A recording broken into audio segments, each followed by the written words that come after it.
дека општина Кочани на 31.12 има 7146 невработени лица.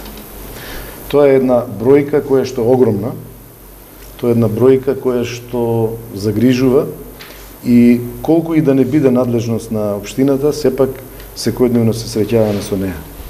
И овде во програмата, во почетните работи што ги даваме, ние кажуваме дека со сите делови од програмата ќе се залагаме за отварање на нови работни места во секој дел од програмата.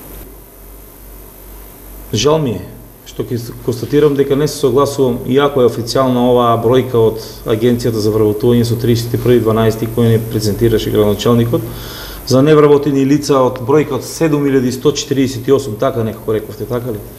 Да, 7146 лица се водат како невработени или они активно кои бараат работа во Агенцијата за вработување во општина Кочани.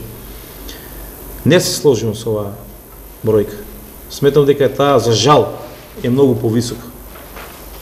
Низата законски и подзаконски акти, мерки и закони кои ги донесе оваа влада во последната година, од 2012, каде што ги подели лицата кои бараат активно работа, кои не бараат работа и по било какви разноразни основи се дрзна да ги избрише од списокот за невработени, на вештачки начин е добиена и дојде на таа бројка. Јас ќе бидам среќен ако таа бројка е уште помала, ама да биде вистината, а не вака само статистички да ни се замајуваат и ни се фрла прашина во очите дека еве состојбата во Кочани не е толку лоша кога знаеме каква е очена и како сивило владее во вработеноста.